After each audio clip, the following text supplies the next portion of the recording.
स्वर्गीय अजितदादा पवार यांच्यावर बारामतीत शासकीय इतमामात अंत्यसंस्कार।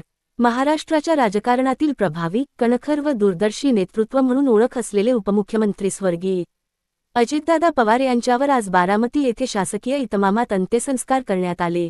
यावेळी मंत्रिमंडळातील सहकारी, राजकीय नेते, प्रशासकीय अधिकारी तसेच हजारो नागरिकांनी अश्रूंनी निरोप देत भावपूर्ण श्रद्धांजली अर्पण केली।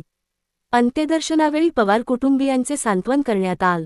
स्वर्गीय अजितदादा पवार यांच्या अकस्मात निधनाची बातमी राज्यासाठी अत्यंत वेदनादायक असून त्यांच्या जाण्याने महाराष्ट्राच्या राजकारणातील एक ठाम, दादा व्यक्तिमत्व हरपले आहे। त्यांच्या नेतृत्वशैलीने व निर्णयक्षमतेने राज्याच्या राजकारणावर तसेच विकास प्रक्रियेवर खोलवर ठसा उमटवला होता। दूरदृष्टी, प्रशासनावरची पकड आणि विकासाची स्पष्ट दृष्टी हे त्यांच्या कार्यकाळाचे वैशिष्ट्य होते। स्पष्टवक्तेपणा ही त्यांची ओळख असली तरी कामाच्या गुणवत्तेबाबत ते कधीही तडजोड करत नसत। हलगर्जीपणा त्यांनी कधीच सहन केला नाही।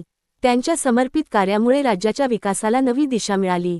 जनतेचा नेता आज आपल्यातून निघून गेला असून त्यांच्या निधनामुळे राज्याला कधीही न भरून न येणारी पोकळी निर्माण झाली आहे। महाराष्ट्राने एक अनमोल रत्न गमावले आहे। स्वर्गीय अजितदादा पवार यांच्या आत्म्यास चिरशांती लाभो हीच ईश्वरचरणी प्रार्थना। पवार कुटुंबियांच्या दुःखात आम्ही सहभागी आहोत। तसेच या अपघातात इतर ज्या व्यक्तींचा दुर्दैवी मृत्यू झाला त्यांच्या कुटुंबियांप्रतीही आम्ही संवेदना व्यक्त करतो। पाहत रहा Sameer Shaikh P4 news. Like करा, शेअर करा, सबस्क्राईब करा।